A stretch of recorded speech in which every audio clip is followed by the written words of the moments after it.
Memo akwa ba me da si Badwam so ne ya fofida anti ya fofida kase bo no na me de esomo nsem ne do so de obetie bi ene se ye beko ahafo atwede wo mo ayi apomuden adwuma wo hono mo no wo chemu a network ho nsem edenti ama adwuma no enkoye sanso da mabunu bi a wo no mo manso danta no wakeka won ho abomu a wo mo akwan wo se braso se wo ye wade ne beko ye biaye a empanimfo asipono se school placement system no womo nsacharaye wo niam ho no ne akodi ho no enkomo apa east region no okọ ho no NDC amanyoko ye wo ho no chiremu a mantam ne swafo nsem bi a wakeka fa ma ho na ne nyina fa mampanyi da 24 hour ye policy no de ba no ho no mra no mepa cho we ne nsem ahodo bi anam de somo se Badwam so kase DSTV channel 280 Go TV channel 119 Facebook na Adom TV extra wo shia me a ya frame anoche wa ba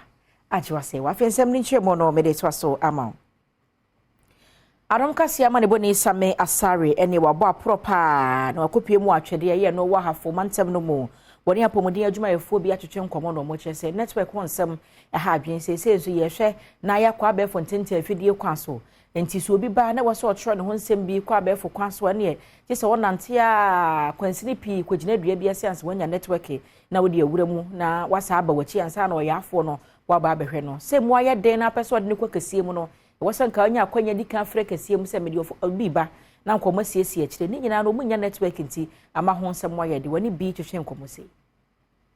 sese obi ba na obeja yaresa e wo se wo code bi odi insurance ba wo code no na insurance for ama number bi ama wa twere agu ni folder me no na se bosome ne so a ye de bekwa akwaji hu scan so esanse network ni hanti so obi ba jisi ye twa kwan a call school park bi so ne akoba aba ansa na etimi ahwe no ebi nso so ye kwan ni nso ye problem kese pa esanse kwan ni nyeni nti no ahaka bia ni hanti se bia obi ba na se wo se ye refer no ko kese ma no koja ya rehwa unya kwan bia obefa so a udi nipa ne beko esanse kwan ni nyenti obi a mpese obefa so enipa bi a wo nso te empatemu ene Adom News nsentwofo etwetwe enkomo no wo nso kire wo nsemu se babi e wo no network ni ho ye plan say ye network bi kura ba no be send diska problem be ble na say ye cassette ya na ado ye sre na ado babi e wo bia bra beti esu frɛ no ma ye pole ni bi send sika kura mo ye mba bi wo school mu a eya na ye ho kire ye pa ye nya bi ye nya network nti ye sre mo mmoa ye efo eso ye no sense ye ni network nti no ye bre tisi kope ba bi gina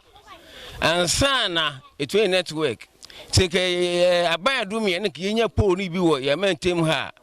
anka ba ye simple yemfri hono mo ne mesene enko eye manso data no amanse self mense no emu wasante mantem mu mabunu bi wo wakeka wo ho abom wasi mfie bebre ni na wo makwan ho nsem o mabo aban ko aban ban so aban bi aba na wobu na sumu nua nti sei no ehu akohia so wakeka wo ho bom no na masafu dwuma kwan so na wo mo ye wakwan na omu frase afri afraso ya wo mo de akofa akogina senkran no na mu ade kosi danta no ya ma ne bofo ne opanyina wodi wo mo anim ama wo mu siesie kwan no atwetwenko oman community nipa nyame ahira wom oman ni ntini nyame diska amaw ye hwe se ye di bi bebo oman no na oman no so fa ntuma paaya den afra is a higher way se obi bewu wa ha e bebo di se data no so na gi diska pafri ade ntina wanti ma amwa ma ya anya obi ewu ayi di mbone ndi ye hwe se asana my forward ye wa ya fa ho nto district assembly so ya fa ya ho nto se bia panimu bebo na ye nya ya mma ya ho so na mi gidi se ska yenya no ya fa bi ntoka akese ka de oto eye ba ya wese ka no so ba bia wato ka na kwa so na de befa so na yenya ne totu ntotu na manso so e befa ntuma pa afra mo ba e be yi abo na gu afri so obi se omo munim de kwa ya fa so a ye no ma di nkomo atu ye bo ase ama wo mo saa be afi ma me fa be pese mi ye hu se like I say omo fa nya hwe adrobafo bia oni Adom kase bo nkomo e kire ehawa wo mo namu e wo ekwan ne so ka ni ntimi nko ani atuma ba nti ye sere mo atem bo jam bobo ai se mbo kan kira ba me na be ye kwai maintenance ye no esun esni ska wo bi nya no ska no wo bi nya no wo de kwa maintenance ya wo kwa ye no ska no kra enso je anhwe kra kwa pebo sia aka ho na ada amansan chia me kwadwo bi mreku yemfri hono mo na yenko ensem foforo emu a na adwumaku ya pa so hwenwomashia ho nsem so Ghana Education Service BEC ya desuafo no wɔkyerɛ nso hwehwɛ ne bra so sɛ wɔn kɔ ntoaso suku ahodoɔ mu tie ne wɔn de placement no aba na ba yɛ no obi wɔn ma ne de no ohia nsakyerɛ kakra bi bebi ɔte no a wɔn ma ne de no emu ɛden gye so wɔkɔ sesa no ɔkɔyɛ boda obi wɔn nso suku a wɔnya ayɛ no kora no wɔ se na ne nye ho obi nso anya suku ni bi kora ne senti wɔ the National Resolution Center aba na enu ntem ne Adom kase akɔhwɛ sɛ anya bi ansam ɛkɔ so sɛ There are 6 upstairs, there are 6 downstairs here. Please have a seat. Omanfo bekaya enra na Adom News nsɛnkyerɛfo de betu dwa sɛ asoye a wɔn na hwɛ adesua ɛho nsɛm so akopie National Resolution Center a omanfo a wɔn yɛ school placement bi ebetimi akɔ na wɔn wɔ haw bi a wɔn etimi aso ano amɔ na we na aba betu dwa sɛ mamefo ne wɔn mamɔ akɔ akɔgye mmoa Adom News nsɛnkyerɛni Kwadwo Mensa Abrampa ene Deputy National Coordinator Emma Free SHS wɔn Secretariat Nana Afra Sika Mensa etwetwe nkɔmɔ no wɔde to dwa sɛ enipa bɛ 2000 ana wɔn de wɔn haw aba efiri eneda Endra ye free her as a 5 no near 2000 something yeah and so as it stands now no and a junior na ye team no it's now resolving majority of the issues so you are free and crowd no say among place course because your JG parents no contact we need to you from say free from no can't almost say yede check it because you are solving majority of the issues now say and run an opinion place course in terms no meaning say yeah most of them are more mobile and run Yanko Tifi Epoye Mantem no Emo Upper East region na kataman so mon yoko NDC ne fen wo hono no wo mo pilot pa ne nyina na anwada Tifi Epoye Mantem no swafo Steven Yakubu ne nsem bi okeka ye se mampanyida da 24-hour policy no a wode ba no emema afiri wo mu fia na dwo akoye adwuma bede na sabi wo mo no wo mo yere mu adeda he no mo kɔ de san hwe be wiase no baba no mo chi nyina ye kra na nan ne no ene ndisi amanyoko no fo bia wonom ewo Atifi Epoye Mantem no kyerɛ so panyi ne nsɛm a wɔka ye ne ntwa yie kora ka me yɛsa sɛ obuma sɛ oba ne be man na mu nkita hodie nko na ma wo de wo mo ye a eye yi asa abu wo mo ni mutia nti panyi mfa kyɛw pa na wɔntwe sa asɛm no ensan. We therefore condemn the backward and the stereotypical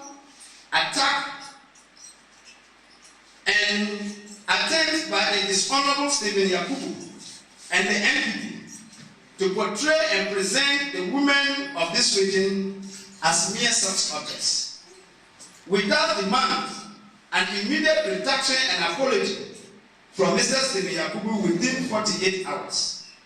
Enwechire ena Matilda Atia ya waka wonu ma okasa de ma NDC amanyako o mantam ni mu ede tudwa se be ya omwani na ho na wonhwe adwumaso a ema eye o mantam ni mu de boa ema empuntu eba so na onfa ho ani die emfa ma wo. Whatever you agree with, the white collar jobs or minor jobs, we are there. So why is it that when it now comes to this one, we are segregating and taking women out of it and reducing us to sex toys? Very, very unfortunate coming from an honorable man who is supposed to know better. From the day he made that comment to us, the women of Upper East region, we don't see him to be an honorable man anymore. He has disrespected womanhood, and without motherhood, he wouldn't have been in existence. So we want him to understand that whatever he is doing to contribute to the strength of this economy in Ghana and the world at large, we women are equally doing so. So we shouldn't just reduce us to sex toys. What women can do, a man can do, the woman can do it more better.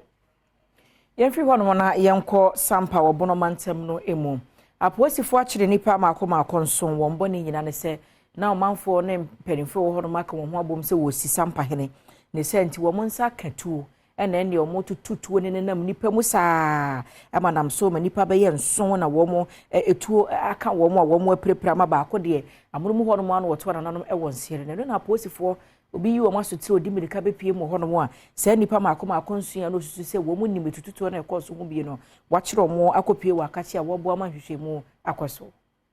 Aposifo achinipa be 7 bia womo esusu se safoi atutuo ema nenam so ama epra nipa bi mu ama bi nso ato anananom ewon siedo asemi esiye ewo Jama North ewo bono empatem ensem no achiremu se enipa bi mu a womo ye se womo ekosi hini na ebi mu so empene so no enenam so ma ebi mu atutuo ema nipa bi mu epra ye ma bi eto anananom ewon siedo no na babe to dwa se sisia de okopie mu e won patemu a aposifo ne asojafo abeguo ehwe se bible ehun nsem ebeko nanim Yemfri bunu mantem ne moe na yemesene nko oti mantem no emu ye kogina nkwanta na mabunu bia wakeka wo ho abomfre wo ho sa Children Youth Association enkranitama na wonom wo de adehwedie mu odan to mpanimfo nkanka Ghana mampanyi ene Interior Minister Minister for Defense ginenim se wasrada sa mentime ho ase na asore wo nkwanta na woche kakra ni ama adesuafo ntimi nkosua de ma adwuma ho nsem nyina no aye bibia wo ha wode wo hye na curfew kura to wo moso no hadwen pa na opanyi no no wakasa ema sa ekoi kwasi adunsenjofo nhyia mu ase no na ode nsem utudwa kyerɛ sɛ besi ne wo munya hu kwane ampanimfo enhyehye ya wode hwɛ na sa ɛko ya ato abusuakuo miensa ntem no ano abra sentim panimfo nya sa nhyehyɛ ye ntem hwɛ TV tie radio a wobɛhu sɛ mentim ho ase ne basabasa ye bi ama no homre so wɔ nkwanta ai wo ti region afi bia yedi ade na nanam di gya ye free tititititi yedi ye nyenne na omu a yedi no ye nkrasi wie a ne yede ne pompon so na be wie wɔ nkwanta ai ho na ye ma hene ete tafe so a ye nyina be hia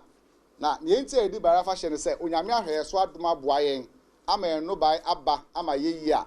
yede da onyame ase ne yede agigi ani a eye agokansie ene nsanunwuma sua ene apomudin kitahudie na yedi eno ano no ye nya hwe bio ye wi a na de ofri aburuchiri ba ye okọ de ofri asantiman ba ye na okọ na akọtọ na brabo so eye afi bia fa hye enhwefo ye pese ye kire ne se ye pese aban no ebam na odi nansi form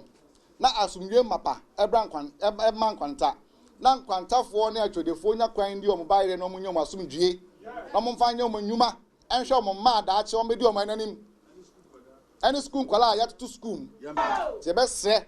aban any wiase gina se yen ko asase ho asase da we 6 feet unhumfa yemfri nkwanta ye no woti mantem ne emesene kopru eastmensi no emu na no wobuna poye mantem no emu arehosi mafri ho ba ne se akwantufo ya wonom enam ye giate bubu kwantempo no so akromfo ranfo akoto ahye won so aboba akutuo ma bebioda no emu oden pa Matthias Hospital ye no wo yeji ho no oda ya woji ayarehwo foforo ba akode nyankopon ya Adom wonya ne tiri didi mu na Adom kase ede na twetwenkomo bebe edi bola no ehwe gu ya no ye duro ho no na ye se moto bi enati boko edi aba eti moto no si ye hu kakra na ye ti to no ma boy etuo eti to no ti an na mi bra no se ye gina me kese davi ma ye gina ti de ye to ye o shutu ye no o sa dimrika edi aba ye so o na ma so ni san dia ku mi moto amu ti moto na tesi ye mi so mi di speed sa kobri eti edu kobri na asana moto na asan echi edi aba ye decide asada mi prin hu adi akonu ma wa hospital onipa baako ono nso kan ye Tofik Habib a sese ono nso eprei ene Adom News nsentwofo etwetwe nkomo no wode tudwa de ono nso edi neni ehu ye etu ye ko bebi abuhye bididu eto ai bola do ohodo wada bote bi be CS da ye de dika bote bi CS ye ya waje CS kwa ahade hayada obushuti shutu da obushuti da above triase be helmet be try to was say caveat of all we say ojira na about so let us see so let us say that we can see police for no ti be three choir no we say ojira da to see we we so so da we awon shuti ti yoko na we be say dia na wo dia above